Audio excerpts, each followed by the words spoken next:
Hey guys, this is Barry with FaO&x Outdoors, and we're doing an install video of a company called Renogy, and this is their RSP200DC ASR. It's their Shadow Flex Series high efficiency solar mod. It's ultra high cell efficiency, 6BB, which is high conversion for longer lifespan. I guess they don't last very long. I think these are supposed to last like 15 years or something like that. And it's shadow flux. Endures performance in high temperatures, which is pretty cool because if you have it on your roof, it is extremely hot up there. If you are an overlander, or if you are, van, or if you have like a camper, or there's going to be shadows, and there's not an ideal area for you to camp. So having a solar panel like this that has the shadow flux, it's individual solar panels. The monocrystalline, I believe is what it's called, they actually will be smaller and they can fit in better areas. I want to say better areas, it's just smaller. These are larger for the same wattage, but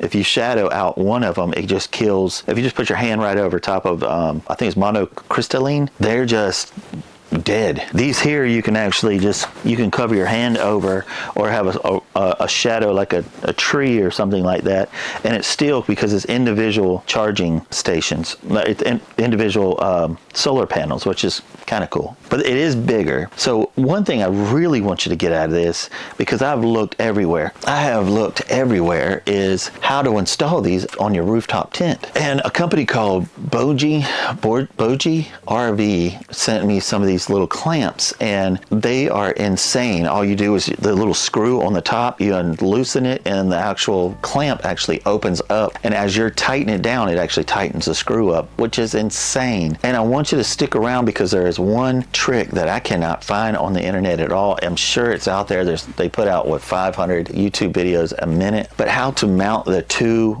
solar panels together. And I'll just tell you real quick, it's just a bolt that goes right through the center of two of your solar panels. Just put a little washer over top of it, put your nut, screw it down, and that will hold it, because the center doesn't necessarily need, depending on how you have it directed, it doesn't really need support as much as it does on the outside where their wind are pushing front and back. These are actually going to be too big for my rooftop tent, so we're gonna have to turn them sideways from this way to here to actually make it fit, because side by side, like I did my last ones, those fit perfectly, but these are much bigger. They're 30 inches versus I think it's the other ones are 24, which is they're still 200 watt, but they're the monocrystalline, I believe that's what it's called. But let's go up on the roof. Let me show you how we have it all set up. All right, there's Mr. John with Travel Outside the Box. So when we're mounting this on here, what I did was I actually put a rod going long ways on both sides, because I needed the framing to go this way if I was going to turn the solar panels this way, if that makes sense. And so those Boji clamps, which I'll put in the description below, are absolutely insane. So I wanted to show you how they work. So when you put these on, you actually have these clamps. There's going to be drilled holes that are already mounted in your on your solar panel, and what you'll do is you'll mount those. It has an actual pad and a screw where you can actually screw, and it'll pinch this to make it permanent on here. And then once you do that, this will slide right up underneath here under this bracket, and then you'll actually put these screws on just like this. And so that will actually clamp down on these here, which is absolutely insane. Take a look at that.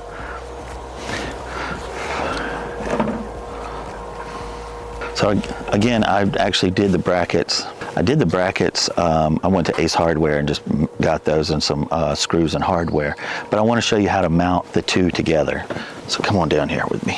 If you take a look right there, I'm going to bolt straight through here, and then just put a washer. There's a washer on the bottom and top. And then what you do is you just screw that on, and this is freaking permanent, dude. I cannot find anything that actually made this work online, so I just didn't know, especially when it's so tight, you don't have much room. Of course, if you had plenty of room, just put one of these on there, but I don't think that they make one that holds two together, so you would actually have to have two here for it to work, which is going to make it even more room, because these are actually 2 inches. So when I cut this, I actually told them I needed 60 inches. I never even thought about the extra 2 inches that this curved, so I actually made a little bit of a bracket right here.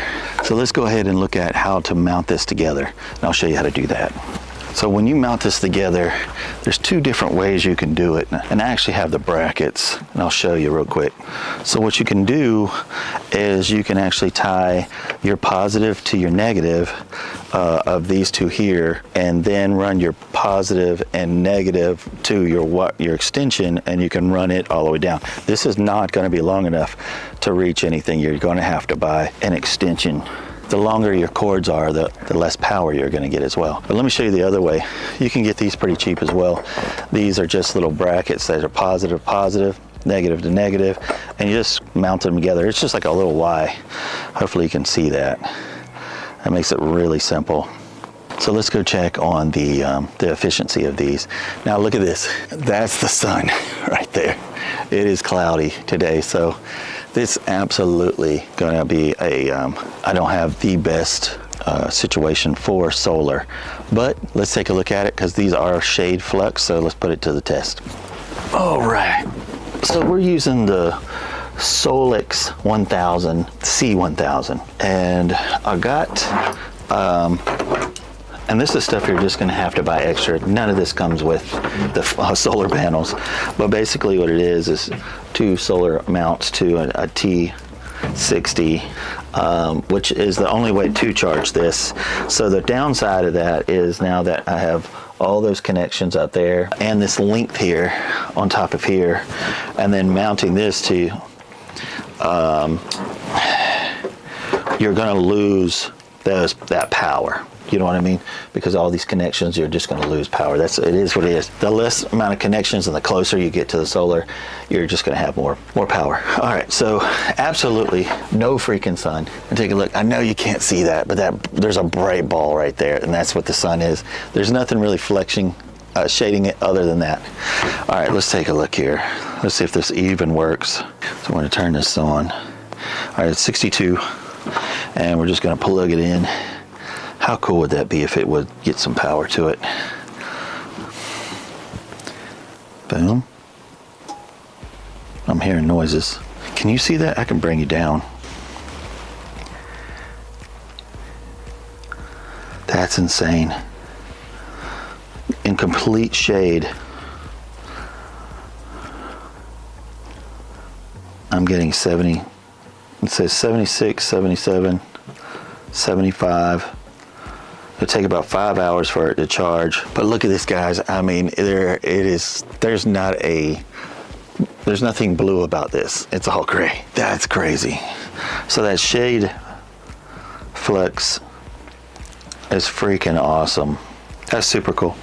So I also did a test when we had this hooked up as well, that we ran one solar panel and we tested it with absolutely blue skies, and we actually ran it into some shade where there was a bunch of branches and stuff like that, and it still pumped out just under I think it was 100 something watts of power, which is insane. So I 100%, if you're trying to do overlanding, if you're a van lifer, you want to put some solar panels on your, anything.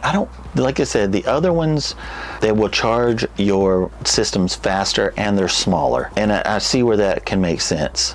But if you can fit these in your overlanding, your van, your RV, it just makes more sense, because I've been doing this for a while and I can never find the perfect north to east, setup for it. So having the shade or anything else and still getting power can keep you in the woods longer. It's just so cool. So anyway, if you like one of these, I'll put it in the description below. Renogy is they're the GOAT, really they are. Also, if you're wanting that Boji RV, they're on Amazon. I'll try to put it on in the description below as well. But guys, if you like honest reviews, hit the thumbs up, hit the notification bell, and I hope that helps you being able to put your solar panels on your rooftop tent. I really just couldn't find anything that was super in-depth or where they were getting the product. So I'm hoping that it'll help you. And guys, I'll see you next time. Appreciate y'all. All right, we're back. I wanted to show you one more thing because last time we showed you it was completely clouded. I think we got 178 watts of solar with a completely clouded day. Today we've got hardly any clouds on the sky at all. It is completely sunny. It's 12 o'clock, so the sun is pretty much over our heads. So we're gonna grab the solar generator, put it back here and plug it in. And then with full sun, we're gonna put, I got a 4x4 we can put over top and just knock out some of these solar sails and see what it does, because it's got this shadow flux technology, so if it's half shaded or anything, it doesn't kill it. It still will give you power. So let's take a look at it. We're going to grab the solar generator and we'll bring it in here. So I've got this little, and I showed you earlier what this is, but I'm bringing it back out because it's been several days, but it's a Y that plugs right into the solar generator. So I'm going to hook this up. So I'm going to plug this in just like this, and on the side here, plug this in.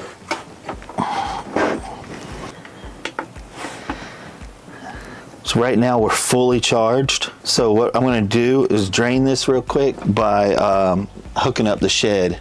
This whole shed can run off of solar. So I'm going to plug the shed, turn on the AC, turn on all the lights, and let's get this thing drained real quick, and then we'll be right back. So we've got the AC running, and I want to show you what we're running. This whole thing is kind of like a plug and play for like an RV. So we're actually plugging this in to an extension cord right here, and this other one is plugged into all the lights. So eventually we'll have all this running off of solar and a battery bank. But come on inside, I'll show you what's running. So we've got the front porch lights running. We've got an outdoor outlight porch. Now these are all LED lights, and we have these three lights running. The problem with the filming on here right now is because of the echo. You hear the echo right now? And this thing is pumping out ice cold air right now. And this is all running off of a 1,000 watt Anchor Solix, which is insane. So let's go look at what it's doing out there on the Solix. So the Renogy solar panels, they're 200 watts a piece, so 400 watts, which once you start putting connections in between them, you'll start getting less and less and less. Let me see if I can get this in the shade so you can see it. Let's see. Can you see that inside there? So we got 344 watts, 363 watts going out, and 291 watts coming in from the Renogy, and it'll run the whole shop with everything on right now for 9 hours with a 1,000 watt solar panel. That's insane. But we're not here for that. I just wanted to show you that. So now what we're going to do is I'm going to go and put this block. Let me grab one real quick and start covering up some of the solar panels, and let's see if it changes anything, because that's what they're claiming, is that it's got a shadow flux capacitor thing in it, so when you block them, they can still charge whatever. So let's try that, and let's see if it changes anything. So I'll see you up top. All right, so what we're going to do is cover up some of this. So can you see the shadow right there? So now let's see what we've lost. Come on down here. All right, so just covering up the sails, we're at 262 coming in, and almost 7 hours of solar time. That's with it shadowed. So let's shadow a little bit more. Let's see what happens. I'm on the second one over here, and it's put a deep shadow over here as well. Can you see both the shadows? All right, so let's take a look now, see what. So shadowing, we're at 259 now and 6.9. Huh, that is so cool. Can you see that? 262. Wow, that is neat. We'll just try a little bit more. And I'm gonna block a whole side here. And let's see if we've lost anything. We've got a bunch of shadow here. Let's see. That might block more. It's completely blocked in right shadow. So we're at 222, and we've got a ton of this stuff already shadowed. 219, and it will run this entire shop for 5 hours on a 1,000-watt solar panel or solar generator and 400 watts of solar with a lot of it shaded. That's crazy. So let's wrap this video up. Let me get this stuff down. So we had one more idea. I forgot I have an umbrella inside here. I want to see how much I can cover shading it and see what it hurts. You know what I mean? So let's try it.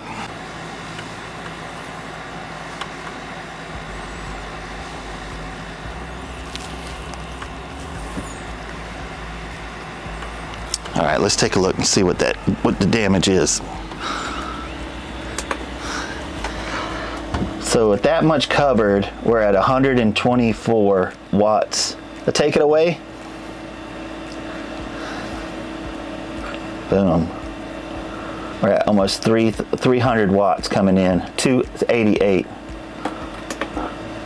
Wow. So covered, how much do you feel like you covered there?